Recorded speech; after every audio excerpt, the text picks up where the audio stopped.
यह लड़का जो मंदिर के बाहर खड़ा होकर पकौड़े बेच रहा है, आपको शायद एक साधारण जिंदगी जीता हुआ दिखाई दे रहा होगा, लेकिन यही लड़का आगे चलकर ऐसा साम्राज्य खड़ा करता है जो हर मिनट करोड़ों रुपए कमाता है। और एक समय ऐसा आता है जब इसका नाम एशिया के सबसे अमीर और प्रभावशाली लोगों में गिना जाने लगता है। यह कहानी है धीरूभाई अंबानी की। 28 दिसंबर 1932 गुजरात के चोरवाड़ नामक एक छोटे से गांव में जन्मे धीरूभाई का बचपन बेहद साधारण परिस्थितियों में बीता। उनके पिता हीराचंद गोवर्धन भाई अंबानी एक स्कूल शिक्षक थे और 5 बच्चों की जिम्मेदारी के कारण परिवार की आय हमेशा सीमित रहती थी। घर की हालत ऐसी थी कि हर खर्च सोच समझकर करना पड़ता था। ऐसे माहौल में पले बढ़े अधिकांश बच्चे अपने सपनों को भी उतना ही छोटा बना लेते हैं जितनी उनकी परिस्थितियां होती हैं। लेकिन धीरूभाई अलग थे। उन्हें पढ़ाई में भले ही विशेष रुचि नहीं थी, लेकिन जीवन को समझने की उनकी क्षमता असाधारण थी। वे लोगों को गहराई से देखते थे, उनके व्यवहार को समझते थे और यह जानने की कोशिश करते थे कि आखिर सफलता किन फैसलों का परिणाम होती है।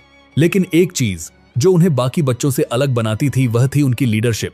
स्कूल के दिनों में ही वे कई बार फीस कम करवाने के लिए और स्थानीय लोगों के अधिकारों के लिए छोटे छोटे विरोध प्रदर्शनों में हिस्सा लेते थे। उन्हें सिर्फ अपनी जिंदगी नहीं बदलनी थी, उन्हें सिस्टम को समझना था और जहां जरूरत पड़े उसे चुनौती भी देनी थी। इसी दौरान एक घटना ने उनके सोचने के तरीके को पहली बार व्यवहार में बदल दिया। गांव के मंदिर में एक धार्मिक आयोजन हो रहा था, जहां हर साल की तरह इस बार भी भारी भीड़ उमड़ी थी। जहां बाकी लोग इसे सिर्फ परंपरा के रूप में देख रहे थे, वहीं धीरूभाई ने इसमें एक अवसर देखा।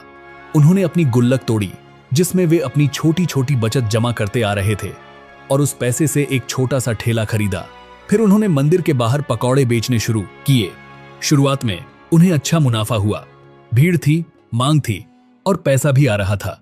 तभी एक दिन किसी ने उनसे कहा, तुम एक टीचर के बेटे हो, ये छोटा काम क्यों कर रहे हो? धीरूभाई ने बिना झिझक जवाब दिया, कोई भी काम छोटा नहीं होता, सोच छोटी होती है। यह सिर्फ एक जवाब नहीं था, यह उनकी पूरी सोच की नींव थी। लेकिन जैसे ही भीड़ कम हुई, उनकी कमाई भी लगभग खत्म हो गई और यहीं उन्होंने एक महत्वपूर्ण निर्णय लिया। बिना किसी भावनात्मक लगाव के उन्होंने तुरंत वह काम बंद कर दिया, ठेला बेच दिया और बचा हुआ पैसा सुरक्षित रख लिया। यह घटना भले ही छोटी लगे, लेकिन यही उनका असली बिजनेस माइंडसेट नजर आता है। वे अवसर को पहचानते थे, लेकिन उससे चिपकते नहीं थे। कुछ समय बाद उन्होंने यह नोटिस किया कि उनके आसपास के कई लोग यमन जाकर काम कर रहे हैं और लौटने के बाद उनकी आर्थिक स्थिति बेहतर हो जाती है। उन्होंने इसके पीछे का कारण समझा। सिर्फ 17 साल की उम्र में वे अपने बड़े भाई रमणीक लाल के पास यमन चले गए। वहां पहुंचने के बाद कंपनी के पेट्रोल पंप पर काम मिल गया। उनकी सैलरी भले ही ज्यादा नहीं थी, लेकिन काम करने का उनका तरीका उन्हें बाकी लोगों से अलग बनाता था। वे सिर्फ पेट्रोल नहीं बेचते थे, वे ग्राहकों को समझाते थे कि वे अधिक मात्रा में पेट्रोल लें। उनकी इस रणनीति से पेट्रोल पंप की कमाई बढ़ने लगी और जल्द ही उन्हें मैनेजर बना दिया गया। लेकिन असली सीख नौकरी के बाहर हो रही थी। वे अक्सर महंगे होटलों में जाकर बैठते थे। यह सिर्फ चाय पीने के लिए नहीं था, यह सीखने के लिए था। उनके पास 2 विकल्प थे, सस्ती चाय या महंगी। लेकिन उन्होंने महंगी चाय चुनी क्योंकि वहां उन्हें अमीर लोगों की बातचीत सुनने का मौका मिलता था। वे समझना चाहते थे पैसा कैसे बनता है, कौन से फैसले इंसान को अमीर बनाते हैं। एक दिन उन्होंने 2 लोगों की बातचीत सुनी। यमन में चलने वाले चांदी के सिक्कों की धातु की कीमत उनके वास्तविक मूल्य से ज्यादा थी। जहां यह बात दूसरों के लिए सिर्फ जानकारी थी, वहीं धीरूभाई के लिए यह एक अवसर बन गई। उन्होंने एक मशीन खरीदी और बड़ी संख्या में सिक्कों को पिघलाकर उनसे मुनाफा कमाना शुरू कर दिया। यह कोई छोटा प्रयोग नहीं था। उन्होंने हजारों नहीं, लाखों सिक्कों को पिघलाया और एक छोटे से लूपहोल को एक बड़े प्रॉफिट सिस्टम में बदल दिया। कुछ समय तक सब ठीक चला, लेकिन धीरे धीरे बाजार में सिक्कों की कमी होने लगी और सरकार को शक हो गया। जांच शुरू हुई और स्थिति गंभीर होती गई। लेकिन धीरूभाई ने समय रहते फैसला लिया। उन्होंने अपने पैसे समेटे और तुरंत भारत लौट आए।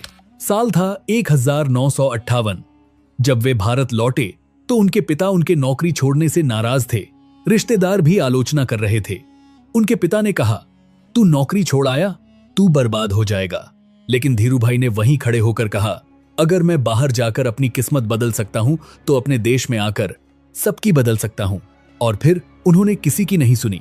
कुछ समय बाद उन्होंने कोकिलाबेन से विवाह किया और अपने सपनों को साकार करने के लिए मुंबई का रुख किया। मुंबई में सिर्फ 5,000 के साथ उन्होंने अपने व्यापार की शुरुआत की। लेकिन यह राह आसान नहीं थी। टेक्सटाइल इंडस्ट्री पहले से ही स्थापित खिलाड़ियों के नियंत्रण में थी, लेकिन असली खेल बाजार में नहीं, सिस्टम में था। लाइसेंस राज, जहां बिना अनुमति कुछ भी मुमकिन नहीं। नए लोगों के लिए दरवाजे बंद थे, लेकिन धीरू भाई दरवाजे तोड़ने आए थे। नए लोगों के लिए जगह बनाना लगभग असंभव था। एक दिन उन्हें गोल्फ ग्राउंड में बुलाया गया और कहा गया, अगर एक ही शॉट में गेंद इस गड्ढे में डाल दी तो डील पक्की। धीरू भाई ने गोल्फ स्टिक नहीं उठाई, गेंद को हाथ में लिया और सीधे चलकर गड्ढे में डाल दिया, क्योंकि शर्त में यह कहीं नहीं लिखा था कि स्टिक से ही मारना है। काफी संघर्ष के बाद उन्हें इंडस्ट्री में प्रवेश मिला, लेकिन असली समस्या अभी बाकी थी। फैक्ट्रियां महंगे दामों पर माल बेचती थीं और खरीदार उसे सस्ते में लेते थे। बीच का व्यापारी हमेशा दबा रहता था। धीरू भाई ने इस व्यवस्था को स्वीकार नहीं किया। उन्होंने लोगों से कहा, फैक्ट्री वाले मिलकर हमें महंगा बेचते हैं और खरीदार मिलकर हमसे सस्ता खरीदते हैं, और बीच में हम सबसे ज्यादा मेहनत करके भी गरीब हैं। यह सिर्फ बिजनेस नहीं था, यह सोच बदलने की शुरुआत थी। उन्होंने व्यापारियों को एकजुट किया और बेहतर शर्तों पर काम करने का फैसला लिया। 1966 गुजरात के नरोदा में उन्होंने अपनी टेक्सटाइल मिल शुरू की और विमाल ब्रांड लॉन्च किया। जब विमाल बाजार में आया तो सिर्फ कपड़े नहीं बिके, पूरे मार्केट का समीकरण बदल गया। लोगों ने पहली बार महसूस किया कि अच्छी क्वालिटी सस्ती भी हो सकती है। सिर्फ 2 दिनों में दुकानों के बाहर लंबी कतारें लग गईं। जब लोगों ने कहा, तुझे कोई नहीं जानता, तेरे कपड़े नहीं बिकेंगे, तो उन्होंने जवाब दिया, एक दिन ऐसा आएगा जब टाटा बिड़ला से पहले मेरा नाम लिया जाएगा। और यह सिर्फ एक दावा नहीं था, यह आने वाले समय की घोषणा थी। 1978 उन्होंने अपनी कंपनी को स्टॉक मार्केट में लिस्ट किया। जब कंपनी पब्लिक हुई तो लोग सिर्फ शेयर नहीं खरीद रहे थे, वे एक सोच पर भरोसा जता रहे थे। 58 लोग एक ऐसे इंसान पर विश्वास कर रहे थे। फिर शुरू हुआ असली युद्ध। बड़े खिलाड़ियों ने रिलायंस के खिलाफ दांव लगाया, शेयर गिराने की कोशिश, लेकिन धीरू भाई ने खेल पलट दिया। जहां गिरावट आनी थी वहीं उछाल आ गया। उस दिन रिलायंस नहीं, सोच जीती थी। जो कभी पकौड़े बेचता, उनकी शेयर होल्डर मीटिंग्स इतनी बड़ी होने लगी कि उन्हें स्टेडियम में आयोजित करना पड़ा, जहां हजारों लोग सिर्फ एक बिजनेसमैन को सुनने आते थे। लेकिन धीरू भाई यहीं रुकने वाले नहीं थे। उन्होंने समझ लिया था, अगर असली खेल खेलना है तो सिर्फ प्रोडक्ट नहीं, पूरी वैल्यू चेन को कंट्रोल करना होगा। कपड़ा बनता है फाइबर से, फाइबर बनता है केमिकल से, और केमिकल्स आते हैं पेट्रोलियम से। यानी अगर ऊपर जाना है तो नीचे तक उतरना पड़ेगा। इसी सोच के साथ उन्होंने पाताल गंगा में पॉलिएस्टर प्लांट शुरू किया। अब रिलायंस खुद फाइबर बनाने लगी थी, लेकिन अभी भी कुछ चीजों के लिए उन्हें दूसरों पर निर्भर रहना पड़ता था। इस डिपेंडेंसी को खत्म करने के लिए उन्होंने अगला कदम उठाया, पेट्रोकेमिकल प्लांट्स। अब कंपनी खुद रॉ केमिकल्स बनाने लगी। धीरे धीरे रिलायंस एक ऐसी कंपनी बन रही थी जो हर चरण को खुद नियंत्रित कर रही थी। लेकिन उनका विजन अभी भी अधूरा था। अब बारी थी ऑयल रिफाइनरी की। उन्होंने फैसला किया, रिलायंस कच्चे तेल से लेकर फाइनल प्रोडक्ट तक सब कुछ खुद बनाएगी। गुजरात के जामनगर में शुरू हुआ एक विशाल प्रोजेक्ट जिसने भारत की इंडस्ट्रियल हिस्ट्री बदल दी। एक ऐसी रिफाइनरी जो अकेले ही देश के क्रूड ऑयल का बड़ा हिस्सा प्रोसेस करने लगी। यहां से निकल रहा था डीजल, पेट्रोल, केरोसिन और हाई वैल्यू पेट्रोकेमिकल्स। अब रिलायंस किसी पर निर्भर नहीं थी, यह बन चुकी थी एक कंप्लीट वैल्यू चेन।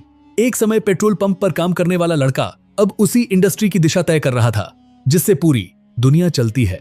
लेकिन 1986 धीरू भाई अंबानी को दिल का दौरा पड़ा। डॉक्टरों ने साफ कहा, अब जिंदगी पहले जैसी नहीं रहेगी। लेकिन धीरू भाई हार मानने वालों में से नहीं थे। उन्होंने खुद को बदला, अपनी लाइफस्टाइल बदली और कुछ ही महीनों में वापस खड़े हो गए। और यहीं से शुरू हुआ उनकी जिंदगी का गोल्डन फेज। रिलायंस अब सिर्फ एक कंपनी नहीं थी, यह एक इंडस्ट्रियल जायंट बन चुकी थी। ऐसा नाम जो पूरे भारत में गूंज रहा था। लेकिन हर महान कहानी का एक अंत होता है। साल 2002 धीरू भाई अंबानी को एक और स्ट्रोक आया। इस बार लड़ाई थोड़ी कठिन थी। 6 जुलाई 2002 वह दिन जब एक युग समाप्त हो गया। उनके जाने के बाद साम्राज्य हिल गया। मुकेश और अनिल रास्ते अलग, रिलायंस 2 हिस्सों में बंट गई। लेकिन यहीं से असली कहानी शुरू हुई। आगे बढ़ा उनके बेटे मुकेश अंबानी के साथ। मुकेश अंबानी ने इस विरासत को सिर्फ संभाला नहीं, उसे एक नए स्तर पर पहुंचा दिया। जामनगर रिफाइनरी दुनिया की सबसे बड़ी बन गई। लेकिन उनका विजन यहीं नहीं रुका। उन्होंने समझ लिया था आने वाला समय डिजिटल दुनिया का है। और फिर आया 2016 जियो, एक ऐसा कदम जिसने पूरे देश की तस्वीर बदल दी। इंटरनेट सस्ता हुआ, गांव जुड़े और करोड़ों लोग पहली बार डिजिटल दुनिया से जुड़े। आज रिलायंस सिर्फ एक कंपनी नहीं है, यह एक इकोसिस्टम है। एनर्जी, टेलीकॉम, रिटेल, डिजिटल, हर जगह एक ही नाम, रिलायंस। जो लड़का कभी मंदिर के बाहर पकौड़े बेच रहा था, उसी ने आगे चलकर एक ऐसा साम्राज्य खड़ा किया जिसकी कीमत आज लाखों करोड़ रुपए में है। रिलायंस सिर्फ एक कंपनी नहीं, भारत की सबसे ताकतवर कंपनियों में से एक है। एक समय ऐसा आया जब अंबानी परिवार एशिया का सबसे अमीर परिवार बन गया। दुनिया के सबसे अमीर लोगों की लिस्ट में उनका नाम शामिल हुआ। हर दिन, हर घंटे करोड़ों नहीं, हजारों करोड़ रुपए का कारोबार, तेल से लेकर टेलीकॉम तक, रिटेल से लेकर डिजिटल तक, ऐसा कोई क्षेत्र नहीं जहां उनका असर ना हो।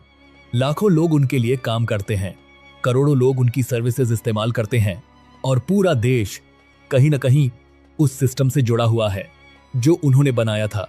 लेकिन इतनी बड़ी ताकत की शुरुआत सिर्फ 5,000 से हुई थी।